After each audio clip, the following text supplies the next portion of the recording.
Study of laws NGS प्रथमी APM civil जज channel में सभी का स्वागत है। इस चैनल के माध्यम से सामान्य अध्ययन पढ़ाया जा रहा है। सामान्य अध्ययन में मध्यकालीन इतिहास शुरू किया गया है। मध्यकालीन इतिहास में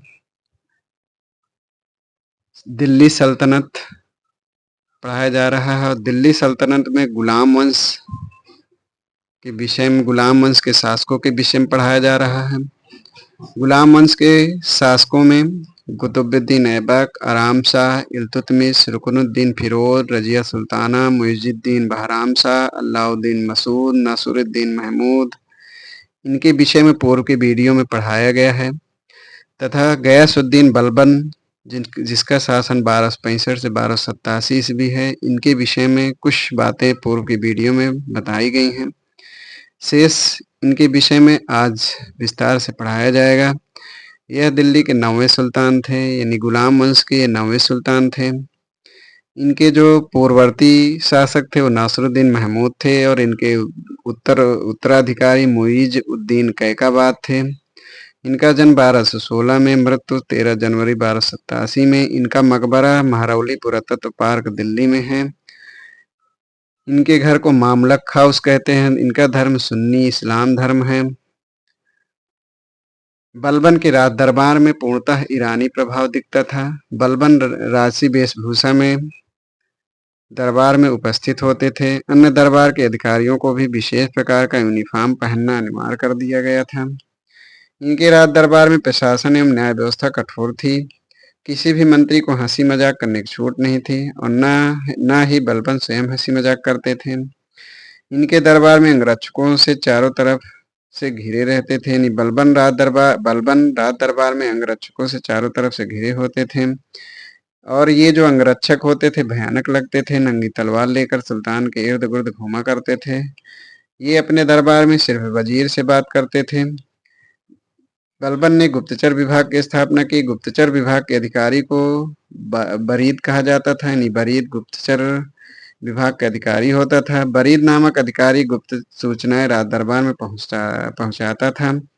1285 में मंगोल आक्रमणकारी तिमूर ने बलबन के राज्य पर आक्रमण कर दिया था। इस दौरान बलबन के ज्येष्ठ पुत्र शाहजादा मुहम्मद सुल्तान संघर्ष करते हुए मंगोलों के हाथों मारे गए।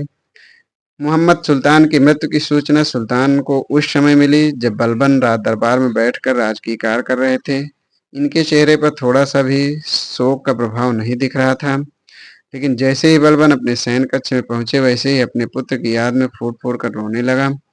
बलबन वृद्ध हो चुके थे, इसलिए अपने पुत्र बुगरा खां को अब दिल्ली आने का निमंत्रण दिए। बुगरा खां कुछ समय तक दिल्ली रुके, उसके बाद बंगाल चले गए। बुगरा खां सुल्तान बनने के प्रति अपनी इच्छा प्रकट नहीं किए। बलबन जीवित अवस्था में ही बुगरा खां के पुत्र कैकुबाद को अपना उत्तराधिकारी चुने थे। बलबन के समय जो मुख्य विद्रोह यानी बलबन के समय जो विद्रोह हुए उनमें है मेवातियों का विद्रोह। मेवातियों का विद्रोह दिल्ली के आसपास के जंगलों में मेवाती डाकू रहते थे। ये लोग लूटपाट करके आतंक फैलाए रहते थे। राहगीर व्यापारियों का सामान लूट लेते थे। दास और दासियों के साथ अभद्रता करते थे। मेवातियों का प्रभाव बढ़ गया था। बलबन के सराय को भी लूट लेते थे।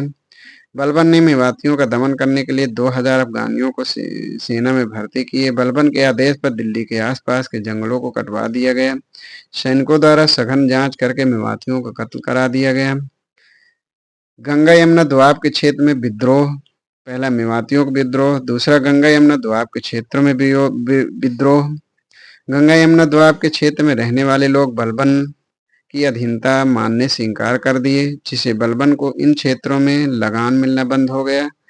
बलबन ने आदेश दिया कि जो लोग सुल्तान की अधीनता मानने से इंकार करे उस बस्ती में आग लगा दिया जाए और फसलों को नष्ट कर दिया जाए। अतः सुल्तान के आदेश पर गंगा और यमुना दोआब के क्षेत्रों में अत्यधिक क्षति पहुंचाया जाने लगा। यहाँ के लोग सुल्तान के दमन से भयभीत होकर अधीनता स्वीकार कर लिया। इन क्षेत्रों में प्रतिवर्ष लगान सुल्तान को मिलने लगा। तीसरा है कटेहर जनजातियों का विद्रोह। बुंदेलखंड के क्षेत्रों में कटेहर जनजाति के लोग लड़ाकू प्रवृत्ति के थे। बलबन के अधिकार वाले क्षेत्रों में अपनी हुकूमत चलाते थे। इनकी सैन्य शक्ति मजबूत थी, प्रांतीय सूबेदार के नियंत्रण में भी नहीं आते थे।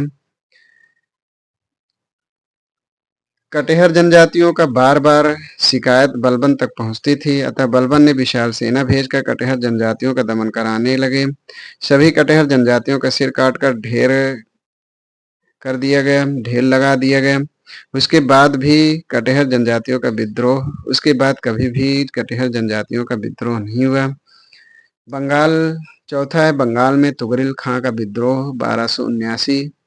बंगाल के सूबेदार अरसला खां दिल्ली सल्तनत को प्रतिवर्ष कर देते थे। उसके बाद बंगाल का सूबेदार तातार खां बन गए। इन्होंने भी कर्तव्यनिष्ठा का पालन करते हुए प्रतिवर्ष लगान सुल्तान के पास भेजते थे। तातार खां का उत्तराधिकारी तुगरिल खां बन गया। तुगरिल खां अपनी स्वतंत्रता घोषित करके मुंगीसुद्दीन की उपाधि धारण किए। तुगरिल खां सुल्तान को लगान देना बंद कर दिए और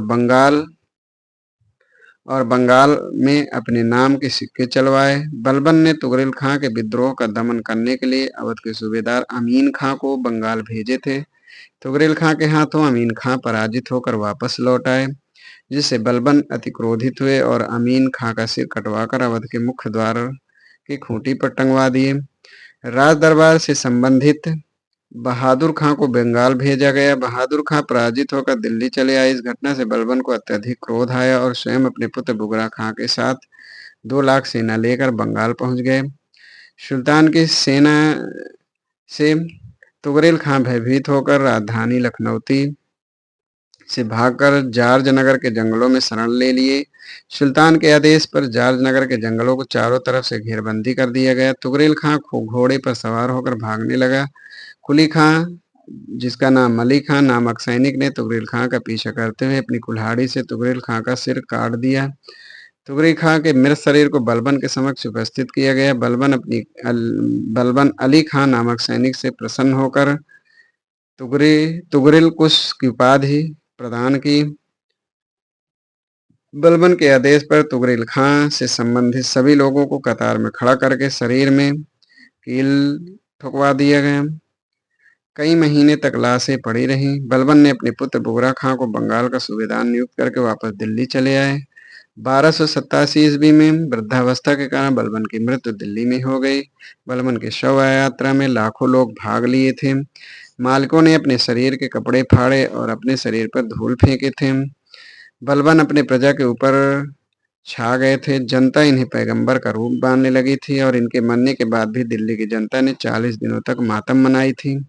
इस प्रकार बलबन के विषय में आज विस्तृत रूप से पढ़ाया गया। नेक्स्ट वीडियो में गुलाम वंश के अगले शासक के विषय में विस्तृत रूप से पढ़ाया जाएगा। धन्यवाद।